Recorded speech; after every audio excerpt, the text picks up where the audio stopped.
Hi, welcome to Sit Down. Today I have with me the guy that wrote and directed Dropping Evil. He's got a new movie coming out called uh, Night of the Babysitter.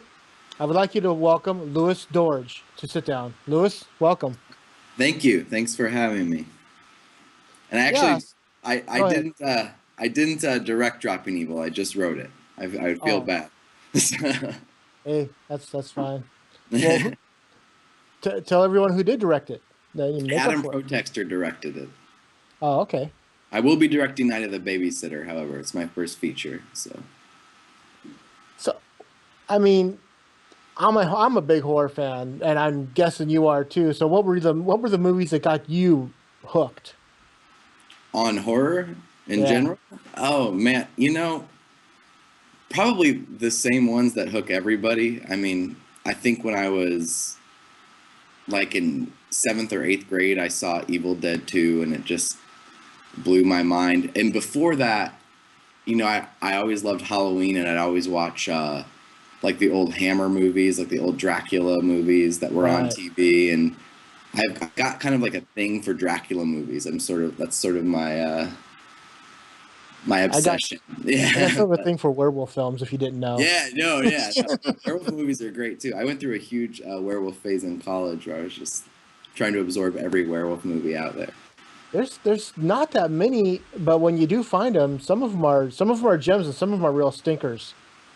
Like like Yeah, uh yeah, like Werewolf of Washington, yeah. you know, the old Dean Yep. Stockwell film. Yeah, yeah. No, yeah, the werewolf movie. It's a hard genre. It's a hard sell to make it scary or it's always a big metaphor for something, for puberty or for the animal inside people. But Yeah, yeah, exactly. It's it's all such a about it's all about the sexual beast inside everyone, you know. yeah, That's exactly, exactly. no, that's the way I've always looked at werewolf films. You know, vampire films are all about lust, Yeah, yeah, and werewolf films are just all about the sexual beast inside, the one that everybody wants to let out that they can't. You know. yeah, yeah, yeah. Yeah, so I spent a little too much time thinking about it. So, how did you come about writing a Night of the Babysitter? Is this like a homage to Halloween? Um, there's definitely that sort of influence to it. I came up with the title before I even started writing it, just because I thought it sounded like a funny title, and I wanted to do a babysitter horror film. And then it kind of got away from me, and it all these like criminal elements. It's kind of a crime movie too, so there's all these like gangsters in it and whatnot. But yeah, I wanted to do a movie with my actress friend Dora Madison Berg. We've been wanting to do a movie for a while and a feature, and so we kind of just decided to do this one after I finished the script. And so you're running a fundraiser for it, right? Yeah, an Indiegogo. Yeah, yeah, Yeah. yeah. Talk about that, you know. I Well, yeah, mean, running a fundraiser. We're gonna shoot the movie no matter what, so it's not one of those campaigns where everything hinges upon whether or not the goal is met. But the we really want the fundraiser. We're shooting on Super 16 millimeter film instead of digital, and uh, we have the money for the film. We have the money to pay the cast. A lot of the expenses we have in place through just our financiers. But we're doing this campaign because it's really important to us to be able to pay the crew up front. A lot of crew members on independent film projects have to work for deferred pay, and a lot of that can hinge upon when a film is sold or released. And I've worked for deferred pay before. I don't think anyone's a huge fan of it. I mean, people love working on films, but I would really like to pay everybody up front. So the money we're trying to raise is going to go to that. It's also going to go to helping us with some of our post-production budget, which is the film processing costs. yeah, color color correction and Yeah, editing and all. you have to Yeah. you have to digitize it all and whatnot. So that's kind of the process, and it adds up after a little bit. Well, you know, the old joke is that independent films are usually the ones where there's no one has any money. It's like you get your friends together to make an independent film because you can't pay anybody. Yeah, yeah, That's the way it was in the 90s. You'd always hear those jokes about stuff like that. yeah, absolutely. And that's really what Dropping Evil was. And this is a much bigger movie for me than this is the biggest movie I've ever done or the biggest project I've ever worked on. So yeah, I was Dropping thinking Evil has got to be one of the strangest films. it is. It is. And it kind of almost was an accident, the reason it was so strange. Because we had a trilogy planned. And the other two movies in the trilogy, when we were editing them, we shot the whole thing. And the other two movies just weren't really working out. Like they didn't work well. So we just kind of made Dropping Evil this experimental film and tried to get it out there. Because we're like, we put all this work into it. We got to have something to show for it. So, Yeah, like I said, it was one of those strange ones. There were parts I really liked, and then there were parts I'm just kind of like, I could see that they're trying. That's the thing. I mean, yeah. I can't say that I hated it, but I just kind of going, I see what they're trying to do there. Who knows? I don't know. Obviously, they don't have any money whatsoever. Yeah. And There was a lot of trying involved. Trying is the key word. But yeah, I think yeah, it was a learning experience. Like I'm proud of it because we made it and we got it out there, and I think that's such a feat. I think anyone who gets a movie out there is like they know how hard it is and what it's like. But I also review films on my YouTube channel, and I have a 1 to 4 chainsaws is my rating system, and yeah, everybody, no matter who, gets 1 chainsaw just for making a film. yeah, yeah, I yeah, mean, just for the attempt, you earn that one. Everything else after that, yeah, yeah. No, I expected Dropping Evil to get a lot of mixed reviews, and I kind of what I really wanted from it was people to walk away going, okay, I don't know how I feel about it, but there were some good ideas in there. That's And exactly how I felt. that's great. No, that is exactly how I felt. I mean, you just look and go, okay, I get it. It's like you said, it was an experiment. I mean, everyone says, well, Sam Raimi made Evil Dead for like, set amount of money. I should be able to do it. Yeah. Making movies is a lot harder than just slapping Oh, a bunch of frames together. It's got God, to yeah. make sense. I don't know why. I don't know why I like doing it. Because when you're in it, you're like, this is so stressful and awful. But I keep going back to it, so I must like it for some reason. But you know what? I mean, you're going to shoot. You said you're going to shoot Night of the Babysitter on 16 mil. Yeah. That's got. I mean, I'm thinking with the way digital is nowadays, it's got to be. And I've said this to other people that have been on the show. It's got to be an easier process, man, to deal with. I mean, come to editing and all that stuff. I mean, with celluloid, that's all the cutting and taping and. Well, we're gonna still edit it digitally. Like we're gonna get it transferred, and then we're gonna be able to edit it on Final Cut. And I'm not too worried about it. I don't know. Have you seen the movie Measure of the Sin that Jeff Wedding did? It was released recently, like last No, year. I haven't seen that one. It was also shot. He's our director of photography, and it was. I have to look that up. Measure of the Yeah, Sun. it's a really good looking movie, and he is like he pretty much only works with Super 16 millimeter film as his medium, and the fact that he's the director of photography like makes me feel a lot more confident about shooting with film instead of with a digital camera. 616 is what they shot TCM on. Texas Chainsaw, the original. Yeah. So, yeah. And he shot on 16 millimeter. Good looking movie. Yeah. Yeah, he shot it on 16 millimeter basically because he wanted to give it more of a documentary look. And so I mean, I support anyone that wants to go back and use celluloid. I mean, it's got to be rough.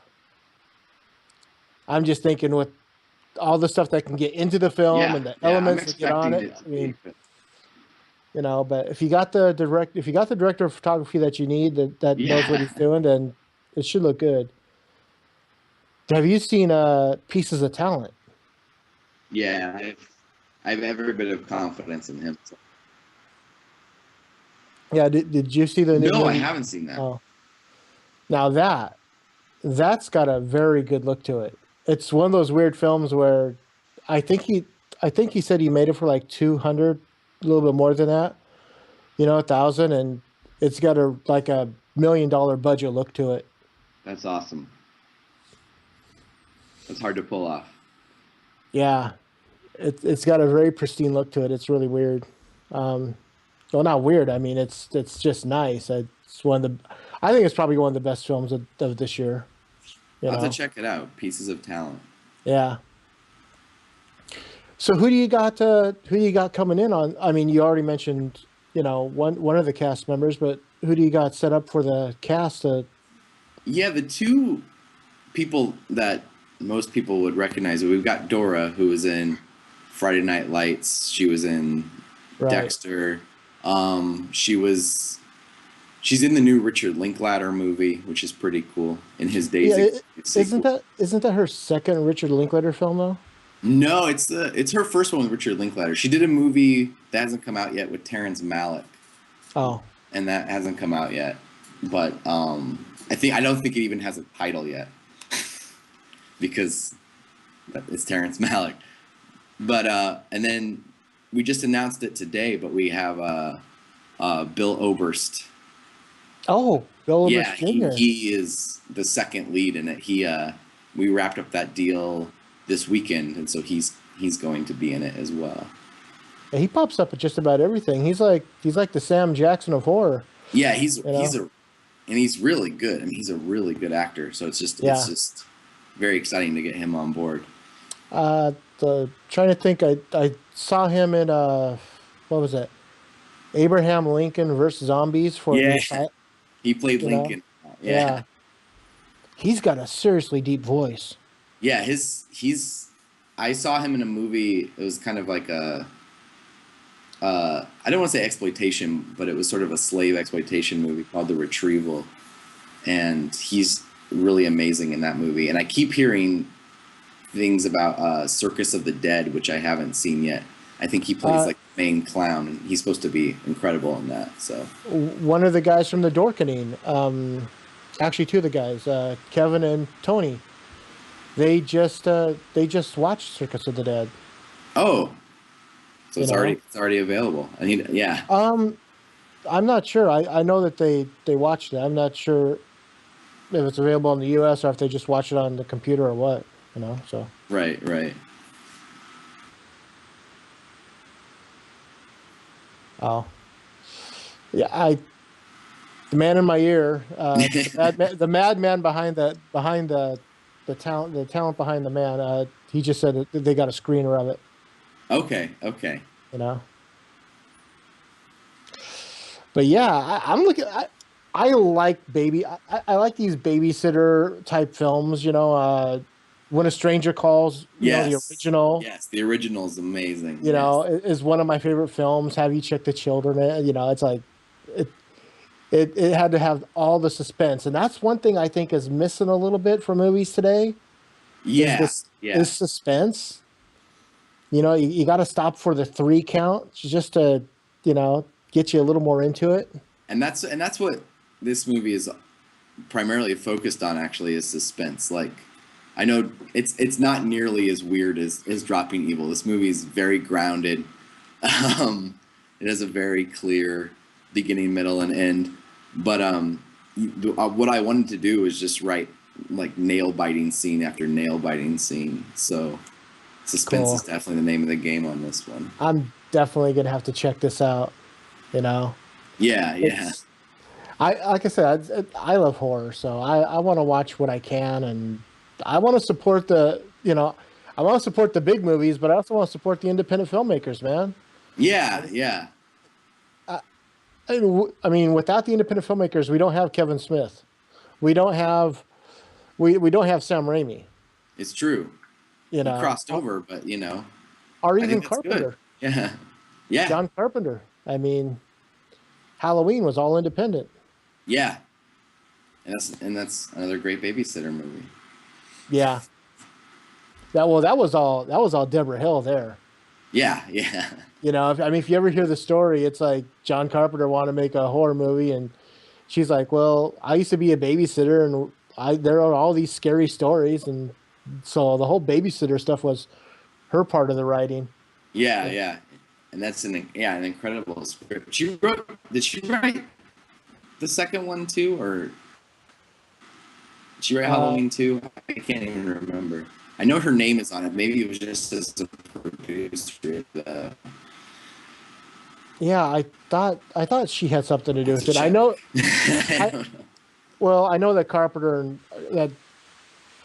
Hill had they did a lot of stuff. So, Yeah, yeah. I mean, when do you think you'll start shooting?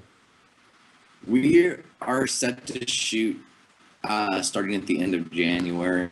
It's going to be a pretty quick shoot, 2 weeks, and it's going to go right into the end of the first week of February. So it's going to be an intense 2 weeks in the Wow. Iowa winter. So Okay, so that's where you are. Wow. Yeah. yeah, right now Iowa. Yeah, Oh, it's just so funny. It's like you always hear about all these horror films that are like shot in the wintertime. You know, like Friday the 13th, shot in the middle of like October yeah, when they have to do all those swimming scenes and they got to freeze their tail off. You know. yeah, yeah. No, this one is. We're gonna let people dress warmly. I mean, it's set in the winter, so Okay. hopefully no one will have to freeze too bad. Wow. I like I said, I get excited when I hear stuff like this. So I'm like, I want to hear you guys go out and start making the movie now so I can watch it tomorrow. Yeah, yeah. Me too. Me too. So you got Dora, you got Bill. I mean, is the cast going to be like what? Is it going to be like a cast of like four, or is it a cast of like 20? Or It's a pretty small cast. It's about no more than 10 people. oh, And okay, the rest of everyone is relatively unknown, but they're really good actors. So it's kind of a dialogue driven movie. So, we got the two names, but we'll be able to show off some new faces and some really great talent. okay. So you working on anything else? I mean, Pretty much this is what I'm giving all my time to right now. I have other scripts out there and I have things making the rounds, but this has been a full-time job just getting this set up. And yeah, I really believe in this one. I just think, yeah, like you said, it's bringing suspense back to movies in kind of a new, fun way. I'm just really excited about it. I think it's going to go over well, a lot better than Dropping Evil did. well, everyone has to start somewhere. Wes Craven put out Last House on the Left, and honestly, I can't stand it. So Yeah, I actually you like know, that one. So yeah, I actually like the remake. oh, the remake Um, was great. Yeah, I yeah. with Wes Craven's film, I don't know if I'm supposed to be watching a comedy because it's got the two bumbling cops Yep. And the are weird an actual and the goofy music in the in the background. goofy music. Yeah, all of a sudden someone's getting stabbed and you hear this like really weird synth music, and I'm just it just ruins the entire film for me. Oh, yeah. If you take out the weird banjo music when the cops are being shown, and you take out the weird synth music, and you kind of butched up the cops a little bit more, it would be a good film. But other than Yeah. that, I don't know what I'm supposed to be watching. It So, was that I think he was also he was experimenting with that one too. I mean, that's just what oh, happens. Like it rubs it some was. people the wrong way, some people really like it, I think. But yeah. Yeah, I know. There's a lot of people that like it. And I mean, Yeah. when it was out on, before I ever got into DVD, I had people go, "Oh yeah, Last House on the Left, you need to get." So I get it on VHS, and I'm like, whatever, Oh yeah. you know. Then DVDs come out, and someone goes, "Dude, you got to get Last House on the Left because it's now the uncut version." I'm Right. like, "Oh, okay, yeah, well, uncut. Maybe it's better. Maybe it's not as crappy as I thought." I'm like, "Dude, this movie's just as god awful as it was the first time." I'm like, I don't know what was uncut. It looks, I honestly didn't see anything different. And Right. I'm like, so the version I have on VHS is that, Yeah, I don't know if I've seen the uncut version, but but and then they put out the remake, and I was like, dude, the remake rocks. the remake is really good. Yeah. As far as remakes go, that's one of the better ones. There's been quite a few pretty good remakes. I mean, Last House on the Left, The Hills Have Eyes, another Wes Craven Yeah. remake. Um, the the first remake of TCM, Oh which yeah. with Jessica Yeah. Biel, you know, and Let the Right One In, the remake of Yeah. Let Me In, the remake of Let the Right One In. Yeah. Yeah, that was good. I actually kind of like the remake of Evil Dead, and I didn't expect to. You know what? I saw it in the theater, and I was like, I'll probably never buy it. I then won it in a contest on YouTube, and I got a chance to watch it again. I'm like, okay, it's not so bad. Yeah, it's not so bad. I was expecting it to be, just because it's a It's remake of Evil Dead, but and then I watched it and I was like, this isn't too bad. the only problem I had with that remake was here is a book bound in barbed wire. Yeah, It's basically screaming, "Leave me alone." yeah, yeah, you know, and some long-haired monkey just says, "Oh, I'm gonna open it up." yeah, yeah. yeah. yeah. Whoops. Didn't see that coming. you I know. think, and I think there were even warnings about not to read it, and he just reads it. Yeah. Whereas in the first one, they were just like, "What's this?" and they read it, and it's an accident. But Oh yeah, they're like, "What's the? Oh look, it's a reel-to-reel cassette player. Let's play yeah, that." yeah, And they play the incantations, and they're like, "Oh, okay, well, yeah, nothing yeah. happened." This one he reads it out loud despite the warnings that do not read it. And that was the only problem I had with it. It's like I wish he would have just stumbled across this diary and picked the lock instead of having all the barbed wire, and said, "Oh, hey, well," and no Right, warning, right, it just would have that little thing, right. that one little thing I would have changed. But I actually liked it. I love the fact that she's sitting out back on the hood of the Delta 88. Yeah, same car. Yeah, yeah, The 1972 Olds Delta 88, the classic, as he calls it. yeah. I love that. He He puts it in got he all got his another movies. cameo. Yeah, It, and Bruce Campbell's, cameo at the end was pretty much ridiculous. it was just sort of there to like I think give a seal of approval. I guess. I mean, I love Bruce Campbell. Don't get me wrong. I'm just kind of like, really? You know? Yeah, I they hear that shot they're they good. shot that in like 2 seconds. Yeah. Proving. And from what I understand, Yeah, I don't buy into the rumors until I see them done. But supposedly Evil Dead is going to be a Stars TV show. yeah. They announced a 6-episode miniseries Yeah. with Bruce Campbell returning, Sam Raimi writing. So Like I said, I don't. These two guys love to tease their fans. They've been doing it for the longest time. They're like, "Oh yeah, sure, we're doing Evil Dead 4. Oh sure, yeah, yeah, we're yeah, gonna do Army of Darkness 2. Oh yeah, sure." Until I actually see, you know, footage of him actually in costume doing it, I'm like, sure, yeah. you're not gonna believe it. Not gonna believe it, man. I love Yeah, Sam Raimi. it's understandable. I love Bruce Campbell, but they love to mess with their fans. yeah. Yeah, It's kind of like Don it's Carson true. Kelly It's true. saying, "Hey, there's a Phantasm 5 coming out." It's like, dude, prove it. yeah. Yeah, yeah. Man, like I said, this movie sounds like it is going to be the bomb. I'm Yeah. hoping so. Yeah, yeah. I would love to get Dora on here and, interview her. Yeah, I can ask her. She's pretty open to interviews. So Oh, cool. Yeah. yeah, yeah. Yeah. So, the Indiegogo, Yep. I want to make sure we plug this, I mean, so what's Yeah, what's the it's amount you're IG. Okay, go ahead. Oh, we're trying to raise 35,000. So it's a big Okay. number. Yeah, that is a big number. Not as big as some on Indie. No, I saw. Not the biggest. There's definitely. I saw that Amy Jo What Johnson. were you gonna say? Did you see that? The former Power Ranger. She was raising money for her film. She needed to raise $76,000. That's a lot. And she got it because one of the other Power Rangers dared her to power back up in a suit down in California and sing off on a corner if she did. I wish I was a former Power Ranger. This would be so much easier.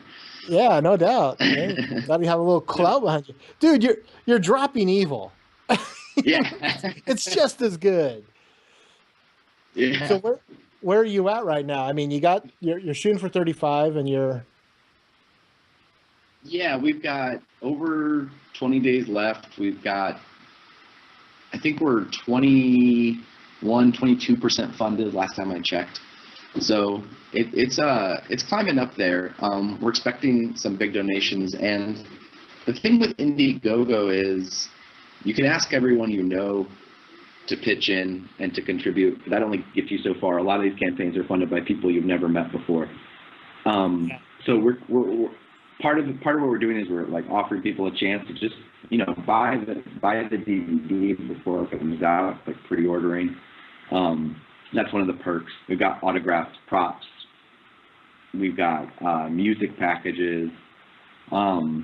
We've got producer credits. All of these are prizes, but really any amount helps. And people, I don't think, actually believe that. But even if you give $1 or $5 or 10 or a lot more, but if you give any amount, it helps, because every contribution you get, it creates traction on the page.